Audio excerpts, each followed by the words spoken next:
परम पिता परमात्मा, वो अल्लाह, वो वाहिगुरु, वो गॉड, वो खुदा, वो राम हर जगह है। यहां तक निगाह जाती है वो है, और जहां निगाह नहीं जाती वहां भी वो है। कैसा है वो, कैसा लगता है वो? क्योंकि इंसान की फितरत है, वो यही देखता है इसके नैन नक्श कैसे हैं, इसका रंग कैसा है, चाहे वो स्त्री चाहे वो पुरुष, शरीर कैसा है। तो कहीं ना कहीं दिलो दिमाग में इंसान की यह सवाल घूमता है, आखिर वो अल्लाह, वाहिगुरु, गॉड, खुदा, राम है कैसा? वैसे तो पानी में कोई रंग नहीं होता और जैसा रंग मिला दो वैसा हो जाता है। उसी तरह अल्लाह वाहिगुरु का अलग से कोई रंग रूप आकार नहीं होता। जहां देखो वहीं वो नजर आएगा, पत्थरों में, पहाड़ों में, पेड़ों में, उजाड़ों में, इंसानों में, पशुओं में, पक्षियों में, हर रूप में वो नजर आता है। पर फिर भी कहीं ना कहीं ये लालसा होती है, दिलो दिमाग में इच्छा होती है कि यार वो होगा कैसा, कितना है वो खूबसूरत, कितना स्ट्रॉन्ग, मजबूत है, कैसा दिखता है वो। अगर यह जानना चाहो तो सच्चा गुरु पीर फकीर से मिलो, और वो आपको गुरु मंत्र, कलमा, मेथड ऑफ मेडिटेशन नाम शब्द बताएगा। उसका अभ्यास करो। जैसे जैसे अभ्यास करते जाओगे वैसे वैसे आपका ध्यान एकाग्र होता जाएगा, कंसंट्रेट बनता जाएगा, और आप मालिक की कृपा दृष्टि के काबिल बनते जाएंगे। और जैसे जैसे मालिक की रहमत कृपा आप पे बरसने लगेगी, वैसे वैसे आप मालिक के दर्श दीदार के नजदीक पहुंचते जाएंगे। मालिक के दर्श दीदार जब होते हैं तो आपके ये सारे शक, शुबहा,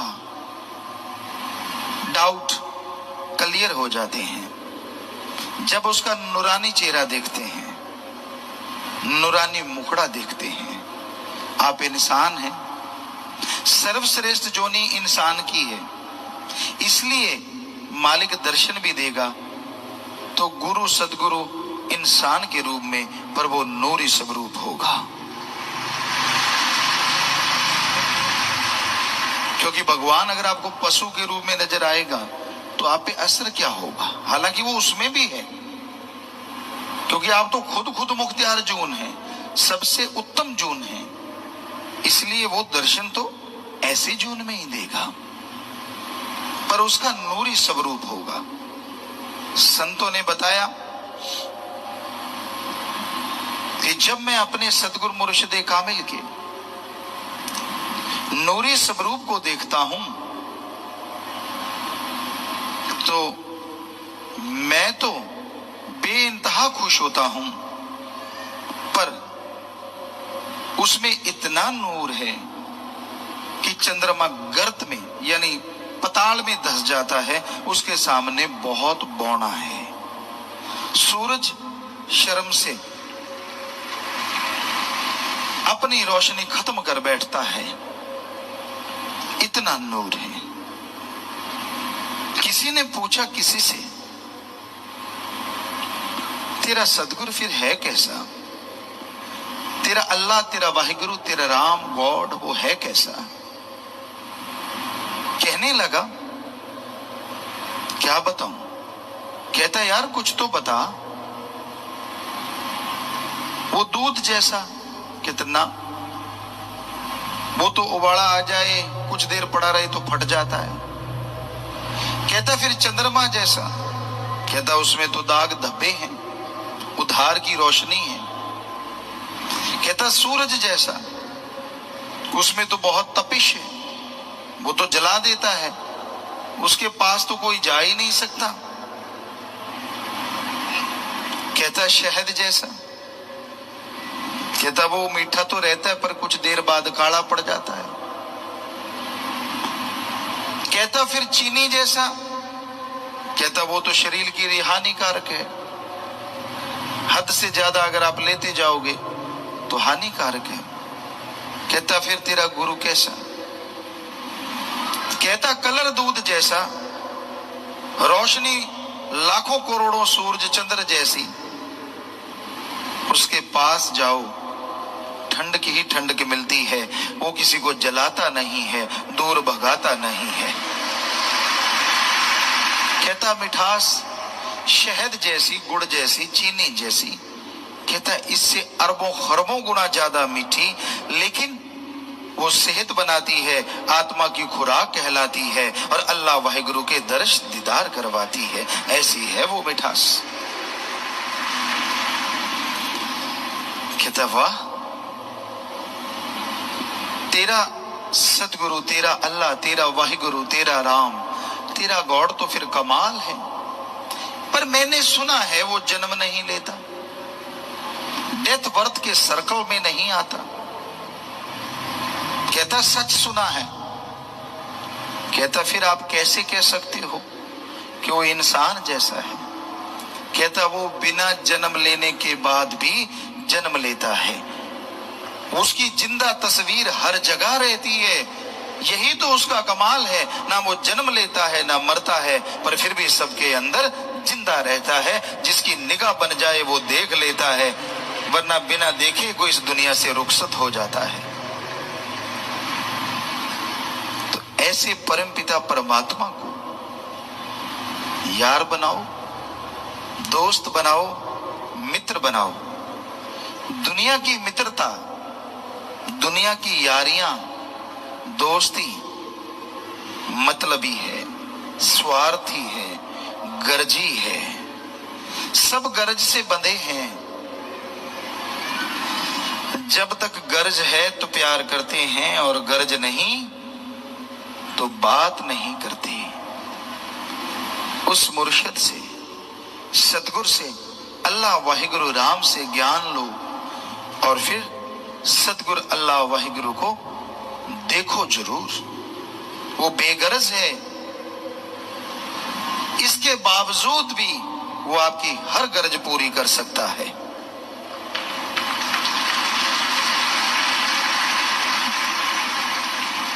आप सारे समाज में रहते हैं, आप किसी की विवाह शादी पे जाते हैं, उसको सलामी देते हैं, वो लिख लेते हैं आप, या याद रखते हैं, मैंने 100 दिया, 1500 दिया, 5 रुपए दिए, 10 दिए। और जब आपके घर में किसी की शादी होती है तो आपको ध्यान में रहता है फलां आदमी कितने दे के गया। ये गरज है, गरज के लिए ये रीत बनी थी। पुराने समय में लोग जब शादियां होती थी तो ऐसे पैसा देते थे जिससे उसकी मदद हो जाए, क्योंकि अकेला कुछ नहीं कर पाता। 100-100, 5-5 रुपए भी दिए, 2-2 रुपए भी दिए, तो सारे गांव में वो काफी पैसा हो जाता था उस जमाने के अनुसार। और बेटे की शादी धूमधाम से हो जाती थी, पास से कुछ लगा भी नहीं और शादी भी बढ़िया हो गई। किसी की भी शादी होती फिर वो रूटीन उस पे चलता था, सारे उसको दे देते थे। तो ये गरजी हो गया ना। पर अल्लाह वाहिगुरु राम को सलामी देने की जरूरत नहीं। आप मत दीजिए सलामी, और बदले में जितना मर्जी ले लीजिए, बस भावना शुद्ध कर लीजिए, विचारों का शुद्धिकरण कर लो। अगर आपके विचार शुद्ध हैं, भावना पवित्र है, श्रद्धा है आपके दिलो दिमाग में, तो वो इतना देगा, इतना देगा, आपकी झोलियां छोटी रह जाएंगी और उसकी रहमत मूसलाधार बरसती जाएगी, बरसती जाएगी। तो अपने आप को शुद्ध करना है, अपने आप को पवित्र बनाना है। ना तो दिखावे से कोई पवित्र बन सकता है, ना अच्छे कपड़े पहनने से कोई पवित्र बन सकता है, और ना ही धन दौलत जमीन जायदाद ज्यादा होने से कोई पवित्र बन सकता है। पाक पवित्र बनने के लिए एकमात्र उपाय रूहानियत में आओ, सुमरन करो, सेवा करो। परहित परमार्थ और सुमरन दो चीजें आपने करनी ही करनी है, क्योंकि सुमरन से बाकी के गुण ऑटोमेटिकली प्रकट हो जाएंगे। आप दीनता नम्रता धारण कर लोगे, आपके अंदर बेगर्ज निस्वार्थ प्यार करने की भावना पैदा हो जाएगी। आप मालिक से करीब होते चले जाएंगे। तो सेवा और सुमरन ही तरीका है। मैं सजूं रे सजूं, पिया लिए रोजाना, एक ही तरीका है सजने का। पता नहीं आप उसे कैसे लेते हैं, उस शब्द को, भजन को, सॉन्ग को, पर हमारा नजरिया ये, मैं सजूं रे सजूं, पिया लिए रोजाना, कि मैं रोजाना सुबह शाम उसके सुमरन करती हूं, मैं रोजाना सुबह शाम उसके लिए दुआ करती हूं, मैं रोजाना सारा दिन उसकी सेवा में लगे उसकी औलाद का भला करूं, इसी में सजती संवरती रहती हूं, क्योंकि इसी सजने संवरने से पिया जी मिल जाते हैं। पाउडर करी में लगाने से नहीं, उधर भी लगाया जा सकता है कि हाँ भाई मैं सजूं, मैं तो पाउडर लगाऊं, मैं क्रीम लगाऊं, पता नहीं क्या क्या लगाऊं, लगाता रहे, आदमी जरूर खुश होगा, पर कसम अल्लाह वाहिगुरु राम खुश नहीं होता। हम ये नहीं कहते कि पाउडर शाउडर ना लगाओ, जितना मर्जी लगाओ भाई, कोई रोक टोक नहीं, पर अगर उस भजन का आप हमसे पूछो कि पिताजी उसका क्या मतलब है, मैं सजूं रे सजूं, पिया लिए रोजाना, तो उसका एक ही मतलब है कि आप सुमरन के द्वारा, सेवा के द्वारा, परहित परमार्थ के द्वारा रोजाना सजो। ऐसा सजोगे तो वो राम अल्लाह वाहिगुरु गॉड कसम जरूर आपको देखेगा, और उसकी एक देखनी से, उसकी एक तकनी से जन्मों जन्मों के पाप कर्म कट जाएंगे। मत सोचिए कि मैं काला हूं वो गोरा है, मत सोचिए कि मैं मोटा हूं वो पतला है, इससे उसको कुछ लेना देना नहीं। ये सोचिए मैं सुमरन कितना करता हूं और वो कितना करता है, ये सोचिए मैं परमार्थ कितना करता हूं और वो कितना करता है।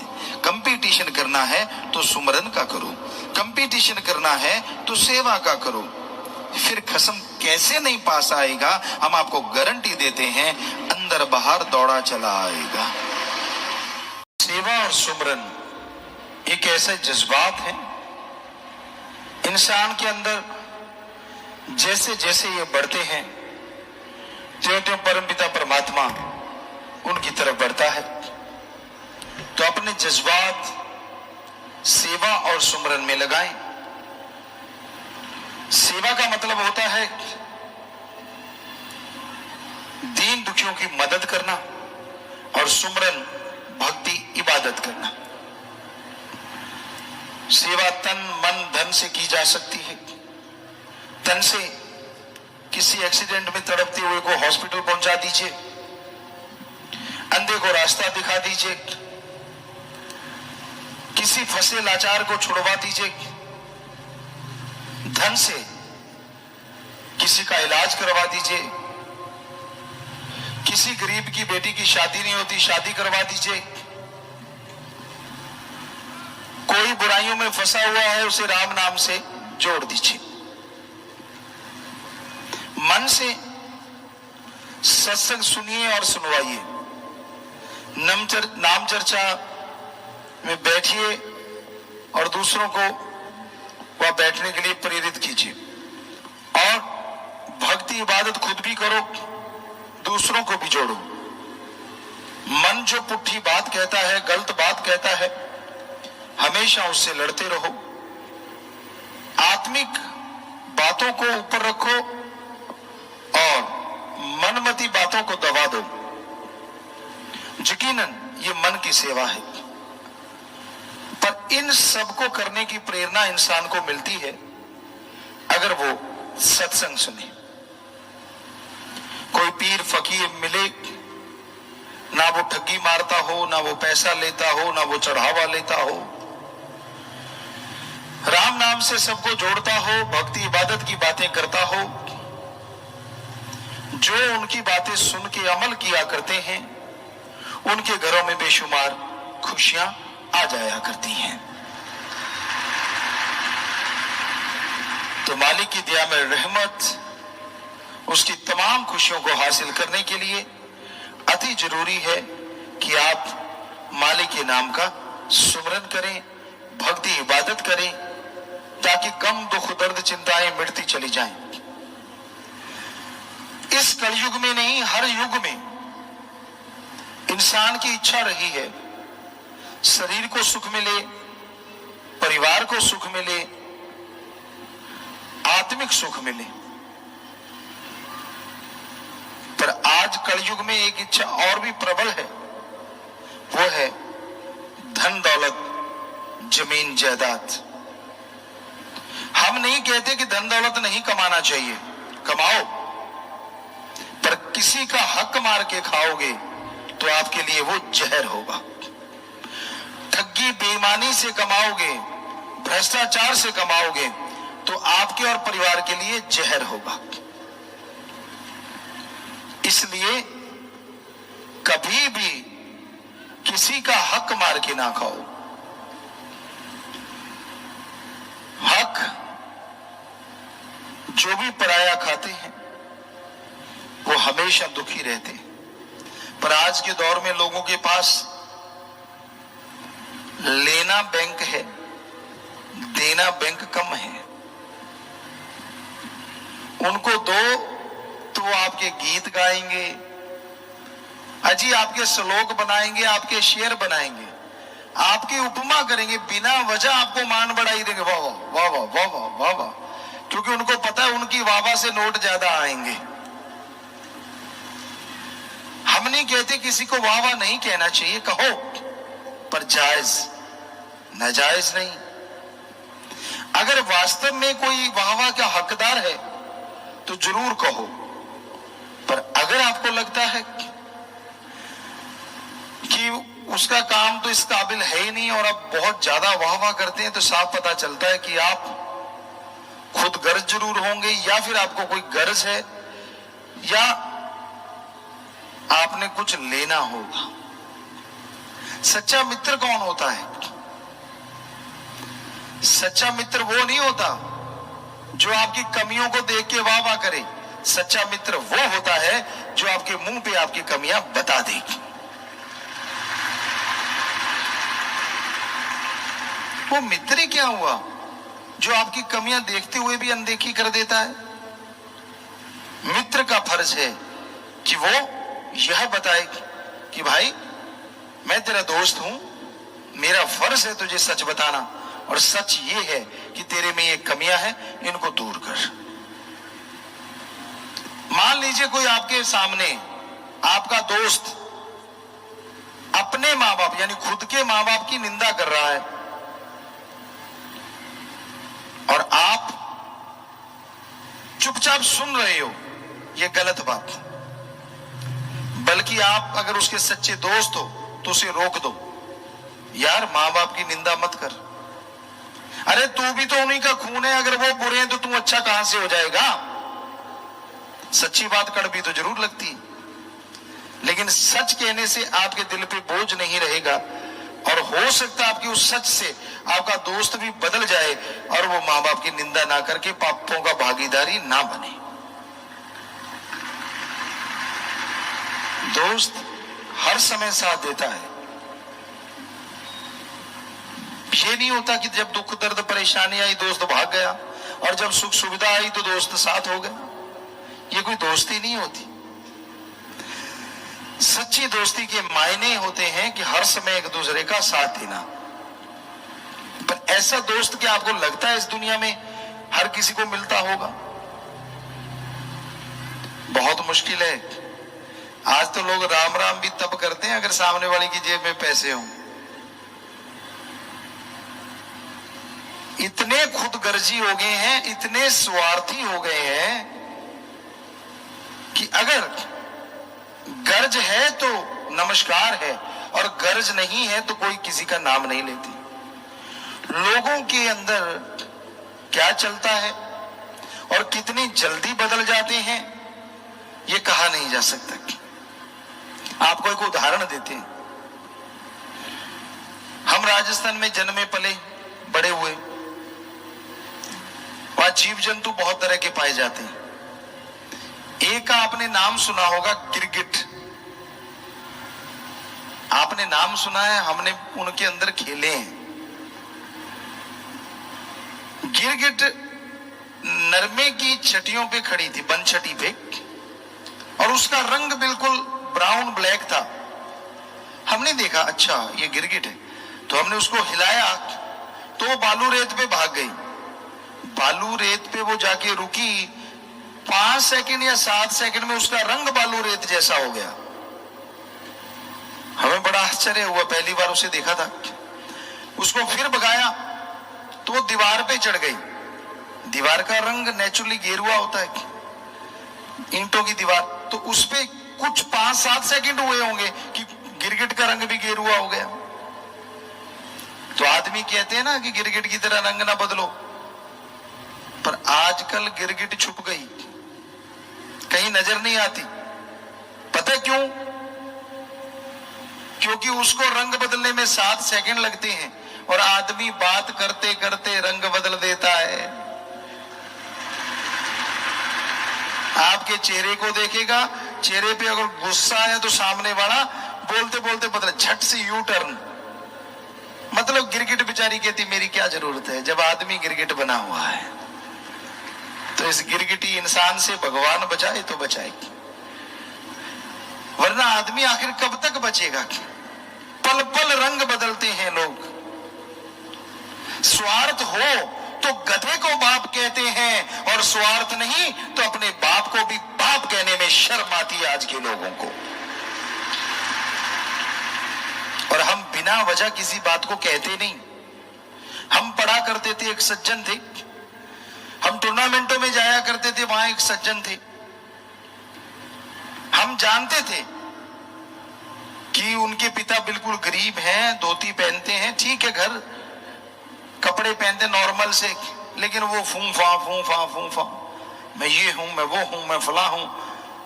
एक दिन सभी दोस्त लोग खड़े थे, हम भी टूर्नामेंट पे गए हुए थे, तो उनके पिताजी आए। उसके दोस्तों ने पूछा यार ये कौन है? कहां वो हाई फाई, कहां उसका बाप धोती कुर्ते वाला। पता है उसने क्या कहा? ध्यान से सुनिए यार, ये तो हमारा नौकर है, मुझे पैसे देने आया है। हमें बड़ा दुख हुआ। उसके पिताजी चले गए। हमने कहा तुझे शर्म नहीं आती? तेरा बाप था यार और तूने नौकर बना दिया। कहता यार कहां मेरा स्टैंडर्ड, कहां मेरे बाप का। हमने कहा तेरा स्टैंडर्ड भी तभी बना है अगर तू तेरे बाप से पैदा हुआ है, वरना तेरा स्टैंडर्ड भी ना होता अगर तेरा बाप ना होता। तो लानत ऐसे नौजवानों पे जो अपने माँ बाप को इस्तेमाल करते हैं सिर्फ खुद गर्ज। जब काम लेना होता है पिताजी पिताजी, बापू बापू, और जब काम नहीं लेना होता कहता है कौन, मुझे ज्यादा गलत होता कौन है, मेरी बातों में टांग मत अड़ाया कर, इत्यादि इत्यादि। अरे माँ और बाप का ऋण बच्चा नहीं चुका सकता। ठीक है, आपके माँ बाप पुराने ख्यालों के होंगे, ये भी ठीक, उनको आज की समझ नहीं होगी, ये भी ठीक, पर उनसे तकरार करना या उनको गलत बोलना जरूरी है क्या? वो जो आपको कहते हैं उनका सत्कार कर लो और करो वो जो आपके अकॉर्डिंग आज की दुनिया के अनुसार है। बात खत्म।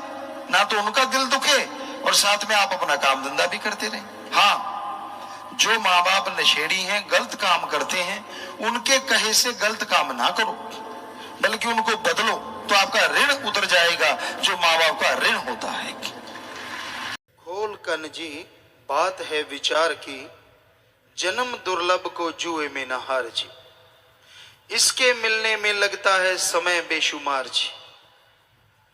इंसान सोचता है मेरे कान तो खुले हैं, मेरे तो बंद है ही नहीं, मैं तो लोगों की चुगली निंदा वहां से सुन लेता हूं जहां से कोई सुन ही नहीं सकता, बड़े तेज कान हैं। वाकई दुनियादारी में, भौतिकतावाद में आपके कान बहुत तेज हैं, लेकिन अल्लाह वाहिगुरु मालिक की धुन की तरफ से, वो तुर्की बाणी, वो बांगे इलाही, वो कलमा है पाक, वो गॉड्स वॉइस एंड लाइट, उसकी तरफ से आपकी आंखें भी बंद हैं और कान भी बंद हैं। अंदर चल रही है वो सुरीली मनमोनी आवाज, लेकिन सुनेगी तभी जब अपना ध्यान दुनियादारी की तरफ से हटा लोगे। श्री गुरु नानक देव जी महाराज एक बार यूं ही जीवोद्धार यात्रा में कहीं ना कहीं जा रहे थे, कभी किस एरिया में कभी किस एरिया में। तो एक जगह पे उन्हें एक मियाँ जी मिले, मियाँ मिठा जी। उनसे चर्चा चली अल्लाह वाहिगुरु राम नाम की। तो गुरु जी ने कहा कि हे मियाँ, अल्लाह की वो जो बांगे इलाही है, वो वाहिगुरु राम की जो सुरीली आवाज है, वो पूरी कायनात में हो रही है, कोई जगह ऐसी खाली नहीं है यहां वो आवाज ना हो। यही गुरु नानक देव जी वाली बात हर धर्म में लिखी हुई मिलती है। गॉड इज एवरीवेयर, हर जगह है वो भगवान, उसकी आवाज कहीं भी ऐसी जगह नहीं यहां वो ना हो। तो मियाँ मिठा कहने लगा, गुरुजी मुझे तो दिखाई नहीं दे रही, मुझे तो सुनाई नहीं दे रही।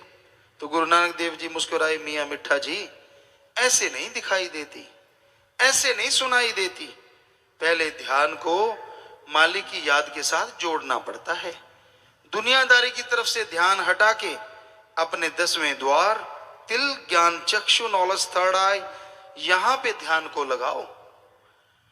वो कहने लगा जी मैं लगा के देखता हूं, लगा के देखा ध्यान जमा नहीं। कहने लगा जी मुझे तो कुछ नजर नहीं आता। गुरु जी मुस्कुराए, बिना गुरु के नजर नहीं आएगा।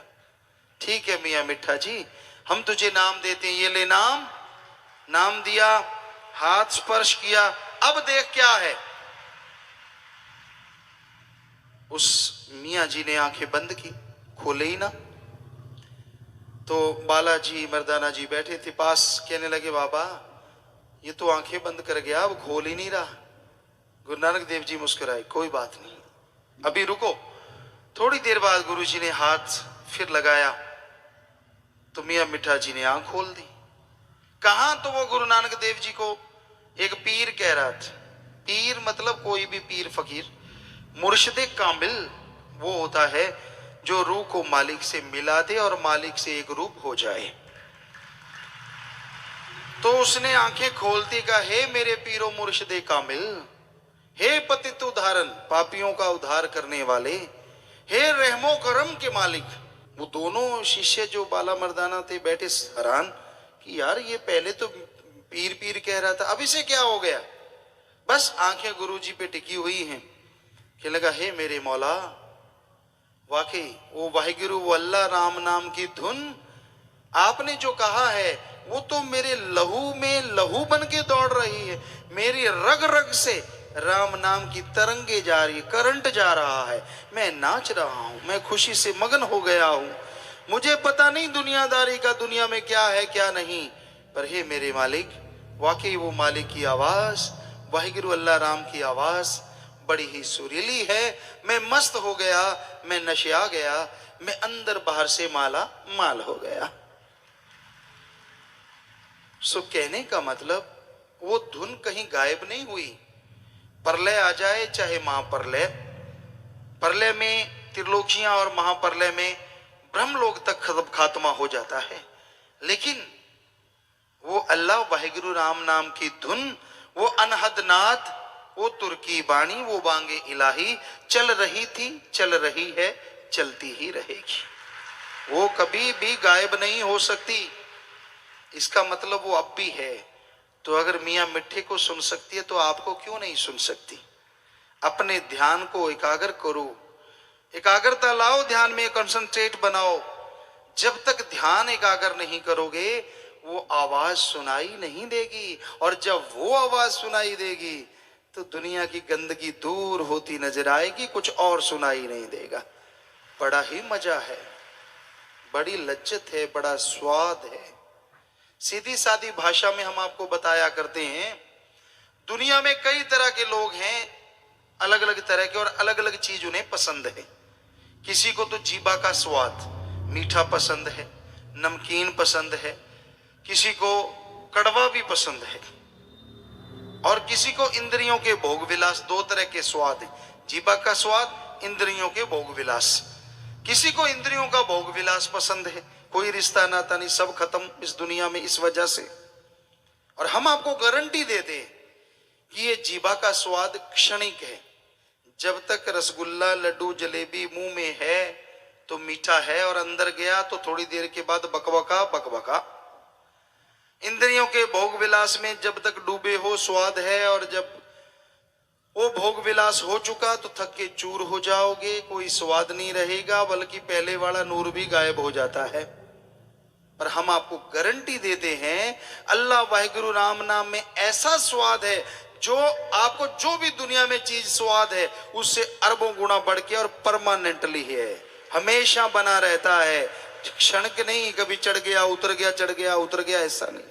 वो एक बार चढ़ने में देर लगती है, एक बार धुन पकड़ने में टाइम लगता है, और जैसे धुन पकड़ लो निर्भय निर्वैर आदमी हो जाता है, अंदर सुरूर और चेहरे पे नूर आ जाता है, और उसका सतगुरु मौला भी कण कण में जर्रे जर्रे में जरूर आ जाता है। तो उस मालिक को अगर देखना चाहते हो तो आप अपने कर्म बना डालो। ये कर्म की धरती है, शरीर बहुत देर बाद मिला है। गुरु सहवानों ने कहा चिरंकाले दे संजरिया। बाकी और धर्मों में हमने पढ़ा बेअंत काल गुजरने के बाद आदमियत की दौलत मिलती है। जुग बीत गए, इंसान को प्रभु से बिछड़े, आत्मा को प्रभु से बिछड़े, आखिर में आके कहीं ये मनुष्य शरीर मिला है। यानी टाइम का कोई पता नहीं, क्योंकि एक बैक्टीरिया वायरस साइंटिस्टों ने निकाले, बर्फ में जमे हुए, उनको पिघलाया गया तो उनकी उम्र उन्होंने बताई 30,000 साल। अब एक जूनी की उम्र इतनी है तो 84 लाख की कितनी होगी, कौन कैलकुलेट करेगा। इसलिए गुरुओं ने, पीरों ने, ऋषि मुनियों ने, पैगंबरों ने यही कहा है बेअंत काल, बहुत युग बीत गए, आत्मा को मालिक से बिछुड़े, अब शरीर मिला है मालिक को दोबारा पाने का। तो इसमें जुए में ना हारो, काम वासना, क्रोध, लोभ, मोह, अहंकार, मन, माया, इसमें पढ़ के सारा टाइम ना बर्बाद करो। कामी कीड़ा इंसान बन जाता है, उसको फिर कुछ और नजर नहीं आता, माँ बहन बेटी कुछ भी नहीं, सब गंदगी सब गंदगी सब गंदगी। क्रोध, जब गुस्सा आ जाता है तो चंडाल बन जाता है। चंडाल बेरहम, जो पशुओं का सिर काटे, आदमी का सिर काटे, बेरहम हो जाता है। और गुस्से में फिर माँ आ जाए, बहन आ जाए, बेटा आ जाए, बेटी आ जाए, सबको गाली गलोच दे, तेरे की ले, तेरे की चेहरा राक्षस की तरह। क्रोध में जितना टाइम बोला वो बर्बाद, बाद में पछताया वो बर्बाद। फिर है लोभ लालच, लोभ है सर्व पाप का बाप। लोभ लालच के लिए आदमी बिक जाते हैं। आज दुनिया में क्या चीज नहीं है जो पैसे से खरीदी ना जा सके, सिवाय मालिक की भक्ति के, उसके प्यार के, वो नहीं खरीदा जा सकता। बाकी दुनिया में माँ बाप बनवा लो, 2 पैसा तैयार बैठे, जितने मर्जी बना लो, जो चीज मर्जी, लोग अपनी इज्जत 10-10 रुपयों में बेच देते हैं इस कलयुग में। बाकी चीजें तो छोड़ो, तो सब कुछ बिकाऊ है। आदमी आदमी को मारने को तैयार हो जाता है चंद रुपयों के लिए। अरे रुपए तो दोबारा भी आ जाएंगे। अगर तू 1 लाख के लिए आदमी को मारता है, तुझे 10 करोड़ देंगे, उसे जिंदा करके दिखा। कर सकता है जिंदा? अगर नहीं कर सकता तो फिर मारने का हक तुझे किसने दिया? अरे बर्बाद हो जाएगा, पीढ़ियां गड़ जाएंगी, कुलें डूब जाएंगी। इसलिए ऐसा कर्म ना करो।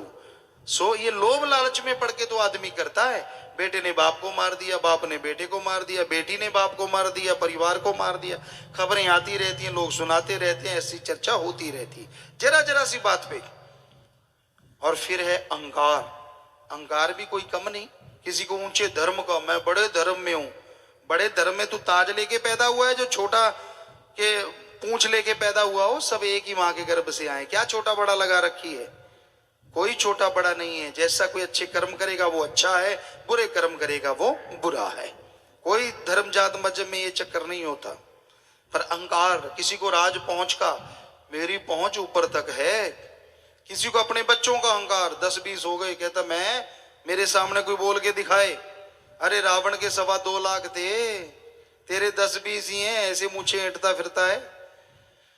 और इस तरह अहंकार को मारे। किसी को सूक्ष्म अहंकार होता है दिमाग का, कि मेरे जितना चतर चलाक दुनिया में पैदा ही नहीं हुआ, परमात्मा ने सारी अकल तो मुझे दे दी, बाकी सारे कोरे हैं, किसी के पास कुछ नहीं।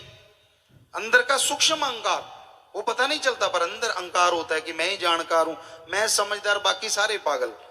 तो ये अहंकार के बहुत सारे रूप हैं।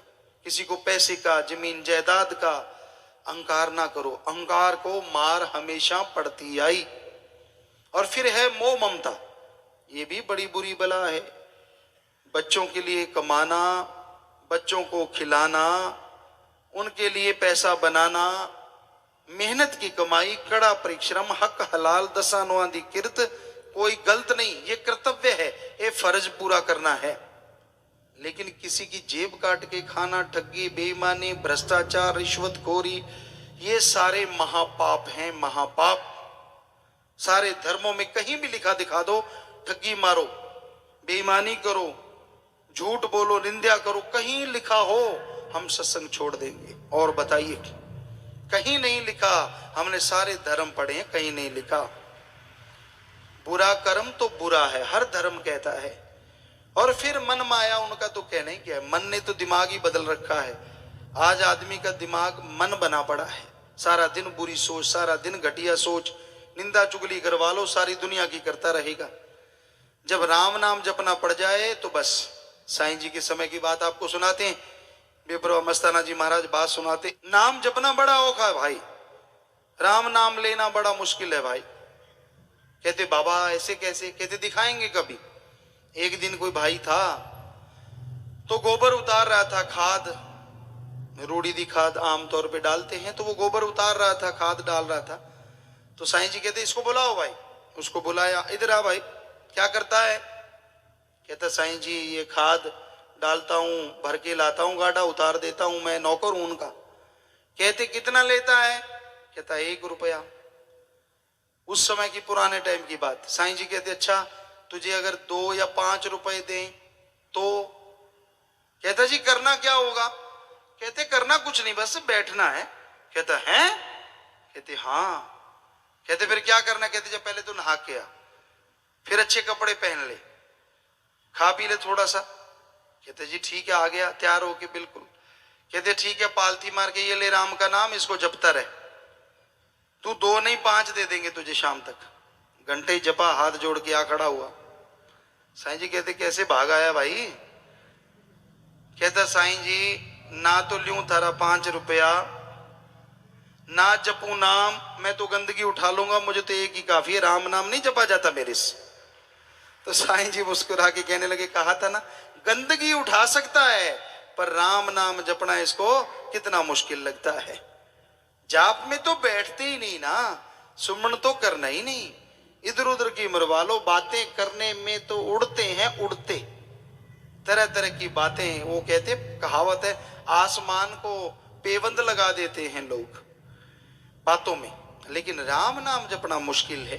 क्या मुश्किल है भाई? जीबा मुंह में है, दिमाग है, जीबा से जाप कर लो, ख्यालों से जाप कर लो। अरे रोटी खानी मुश्किल है राम नाम से, तो वो भी कौर तोड़नी पड़ती है, लगाना पड़ता है, चबाना पड़ता है, अंदर हजम होती है। कभी गैस बन गया, कभी कुछ हो गया, कभी कुछ। इधर तो राम नाम से ना गैस बने, ना कुछ तोड़ना पड़े, ना लगाना पड़े, बस जीबा है जो बाहर तत तत तत करती रहती, राम राम करती रहे बस।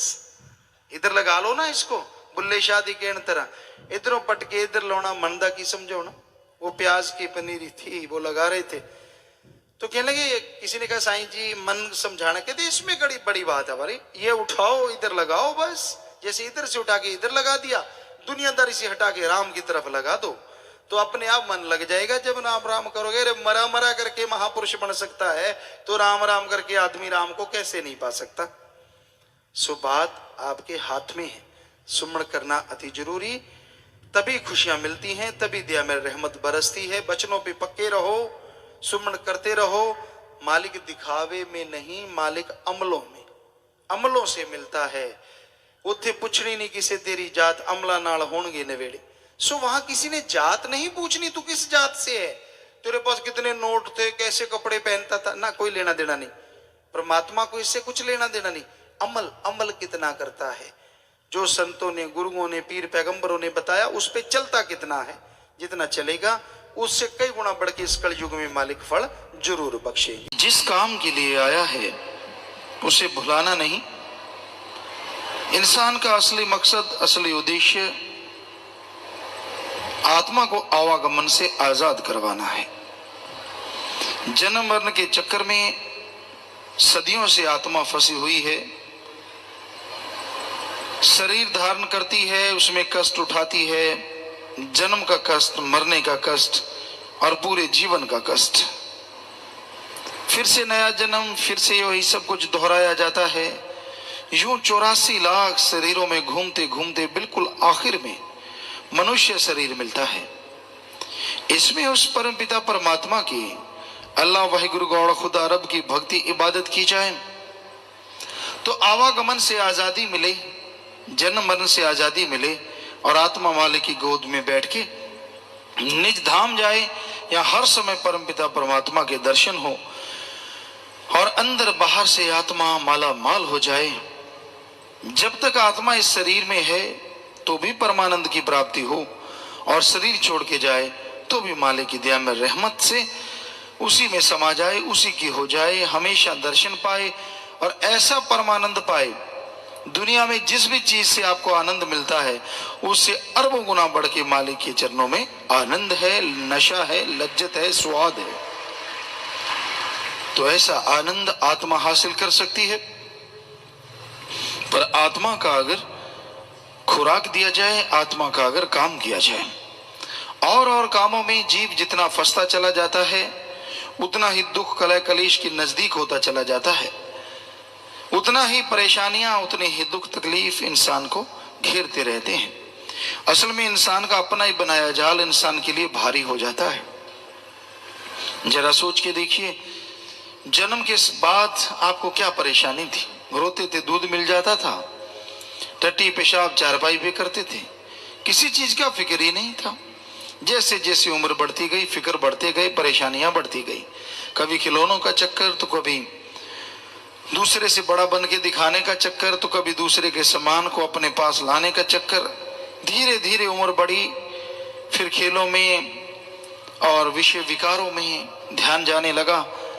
जवानी आई, नादानी पल्ले पड़ गई, विषय विकार, काम वासना के अलावा कोई बात अच्छी ही नहीं लगती।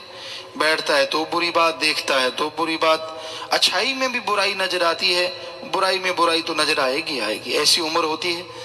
चलो समय गुजरा, शादी हो गई, बाल बच्चे पैदा हो गए, कुछ देर शादी के लुत्फ उठाया, खुशी मनाई, फैशन किए, ये वो फलां पता नहीं क्या क्या, और जैसे बच्चे हो गए कबीलदारी गले पड़ गई, फैशन तो दूर आंख से मक्खी भी नहीं उठाई गई। फंसता चला गया, धसता चला गया, अधेड़ अवस्था आई, बच्चों का और फिक्र लग गया, कहाँ से कमा के लाके दूं, इनको कैसे बनाऊं, ये बड़े बन जाएं, ये सुखी हो जाएं, इत्यादि इत्यादि इत्यादि। लगा रहा सारी उम्र कोल्हू वाले बैल की तरह। आखिरी उम्र आई, बुढ़ापा आया, रिटायरमेंट हो गई। अब शरीर उतना साथ नहीं देता, मन जवान है, शरीर डाउन है, तरह तरह के विचार उठते हैं, बड़ा उछल कूद मचाते हैं, लेकिन क्या किया जाए, शरीर उतना साथ देता ही नहीं।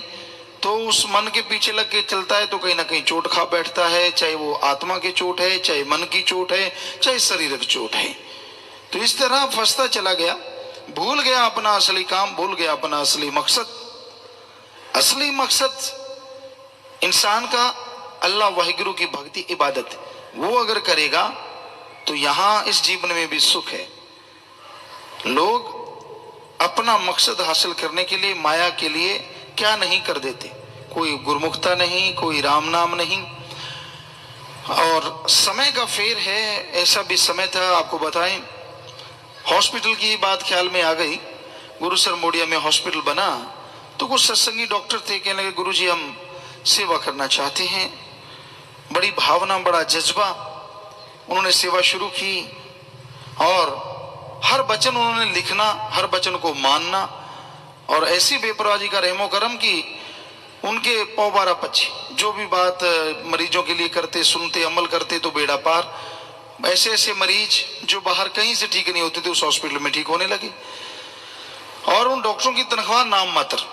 सबसे आपको हैरानी की बात बताते हैं, उस समय उनके बराबर के डॉक्टर उनसे 3 गुना लेते थे, वो 1 गुना लेके भी इतने सुखी, इतने शांत, घर में इतना प्यार, इतनी मोहब्बत, कहने सुनने से परे। पर उस समय को काफी समय हो गया, युग बदल गया, आज का जो कुछ और है। आज तो माया के यार हैं, सेवा का तो बहुत लोगों के कम के अंदर जज्बा है। जिधर माया ज्यादा दिखी उधर लार टपक गई। भूल जाते हैं कि जो देने वाला अल्लाह वाहिगुरु राम है, उसके लिए अगर कुछ करेंगे तो वो आत्मिक शांति मिलेगी जो अरबों रुपए लेने से भी नहीं मिल सकती। तो हमारा कहने का मतलब किसी का दिल दुखाना नहीं, ये नहीं कहना कि तनख्वाह क्यों या कैसे।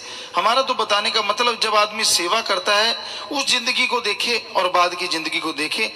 पैसे से नहीं, मजा आता है, परमानंद आता है परमार्थ से, दूसरों की सेवा से। उन्होंने सेवा की, जो नजारे मिले उन्होंने वर्णन किया और वर्णन से परे के नजारे मिले और मिलेंगे। जो भी कोई सेवा करता है नजारे मिलते हैं, आनंद मिलता है, पर मन जालिम बैठा है ना अंदर, ये तरह तरह के विचार खड़े कर देता, ऐसे नहीं वैसे नहीं, फलां करेंगे, ये है वो है।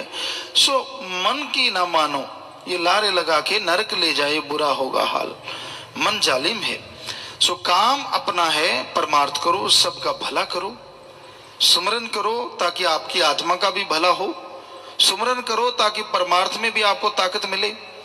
सेवा आप तभी कर पाओगे अगर अंदर से आत्मा को ताकत मिलेगी। आत्मा अगर कमजोर है तो मन हावी रहेगा। दुनियावी यारियां, दुनियावी विषय विकार, दुनियावी बातें वही सब भाती रहती, मालिक की तरफ ध्यान नहीं आता। एक दूसरे से लड़ाई झगड़े, क्योंकि अंदर काम वासना भड़कती है, ईर्ष्या नफरत भड़कती है, बुरे विचार भटकते हैं और आदमी मालिक से दूर होता चला जाता है। तो अपने आप को कंट्रोल करना सीखो, अपने विचारों को काबू लाना सीखो। सुमरन के द्वारा काबू आएंगे, सुमरन के द्वारा परमार्थ की राह पे आप चल पाएंगे।